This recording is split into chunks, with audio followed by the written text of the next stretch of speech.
I'm not the biggest Ninja Gaiden fan, just to be upfront. Of the newer games I have played, Ninja Gaiden Sigma, which was more or less mediocre in my opinion, was just too repetitive for me personally, and you were killing the same groups of 3 enemies that spawn in an area over and over and over and over and over again, especially for challenges. So then I played Ninja Gaiden Sigma 2, which I thought was fine. I had fun with the game, the story is pretty much nonsense, but gameplay wise it was fine and fun. It took me a while to get around to play the third one though, which I have now played as the fourth one has been released recently. And on this year's Gamescom I was able to play a bit of the fourth one, in an experience that I will not forget that soon. I was getting to the booth for Ninja Gaiden 4 early, and there was no line, so I got in quickly. I played it, had fun, but I was stuck with the boss, nearly killing him, but not quite. When I walked out of the booth, because the time was up, I got a little pin from one of the guys who was standing in the booth, which was nice. But as I walked out, a lady from the booth walked over to the guy who gave me the pin, and she said, "Hey, today a lot of people finished the demo." Emotional, damn it! But hey, Ninja Gaiden games are tough and I'm not exactly great with them, as you could already expect. I used to play and enjoy the old God of War games instead. But now let's talk about Ninja Gaiden 3, Razor's Edge. Razor's Edge is, by the way, the improved and enhanced version of the base game that was released a while later. Razor's Edge starts with Ryo, the Master Ninja, working with the, I guess, American intelligence services and hunting terrorists and sometimes also demons. But in his latest assignment he faces a swordsman that is equal to him and manages to curse him and his sword, making his arm more and more possessed with each life he takes, and he probably kills the most in this part. We fight hundreds if not thousands of mercenaries and terrorists, some robots and later demons. There are also mutants though, which are some tough fellas, and some mini-bosses that are creating new limbs if they get chopped off. And there will be many chopped off limbs. Yeah, this game is really brutal. Lots of splatter and gore is to be seen here. Enemies that are being chopped off also get suicidal in their attacks. If you chop off an arm or a leg, they often throw themselves onto you and blow themselves up with explosives or any other suicidal tactic that will do a lot of damage. The gameplay is rather simple, but would be pretty cool if it worked better in my opinion. You see, you can block with L1. With L1 and moving the stick you can dodge. There are heavy and light attacks. You can use a powerful bow, which is useless against some enemies though, and shuriken, which are mostly useless.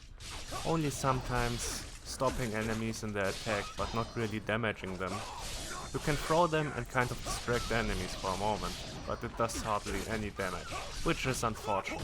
The controls are also not that precise. Relatively often I was trying to block but accidentally dodged and got attacked or vice versa. Enemies also love to grab Ryo and use heavy attacks. Enemies also love to block, especially annoying with some of the magician characters. The boss enemies are testing your patience a lot though.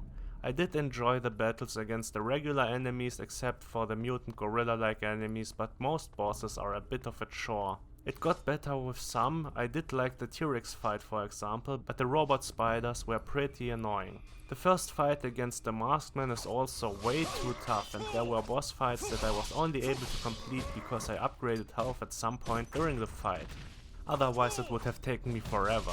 A big change to the other Ninja Gaiden games is that you can't use health or mana items during fights. Health is only fully regenerated by save points or when upgrading health. During fights you can get a little bit of health back by doing combos.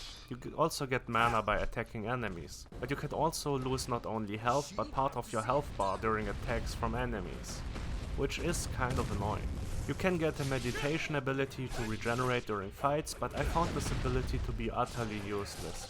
You can try to regenerate, but every time I tried it ended with me getting attacked and losing even more health and mana than I have regenerated while meditating. Maybe I did it wrong, I don't know, but I see no other way. While Ryo is super fast, for meditation he gets slowly on one knee, and once he is healing he gets health back. But enemies attack constantly and are very quick, so it doesn't help in any way. It is very satisfying to take enemies apart though. The controls could have been better and the difficulty is pretty uneven. It was riding the 7 out of 10 for a while, but that last boss fight was a letdown. With all phases being relatively easy until the last, when you have to kill countless demons to fill the mana bar, which is at its maximum thanks to the new ability you got. At this point it's not about difficulty but just an endurance test. And as the boss is also using a lot of area of damage attacks, it's quite annoying. There is a lot to play though, at least in the Razor's Edge edition. You can find some challenge fights, which I only checked out but didn't finish any of them as it always ends with a boss fight. It is rather tough and I just wanted to play through it.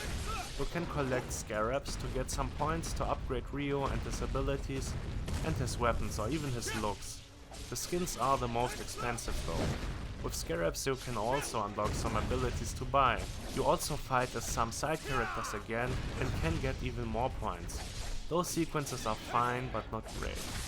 But they are a nice addition to the game.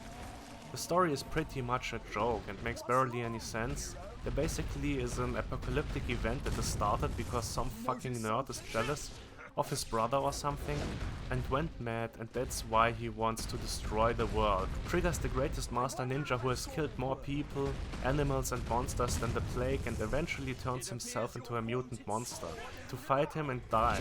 What a stupid plan for an evil nerd mastermind. Ninja Gaiden is not terrible but it could have been better. It was close to a 7 as I said, but that ending took it down a notch, so I will give it a 6 out of 10. It's not bad in general, but it has some flaws that really hold it back, which is unfortunate because I had fun in the general gameplay and fighting regular enemies. The combat is very satisfyingly brutal against those type of enemies, but some of the mutants and some of the bosses are just too much.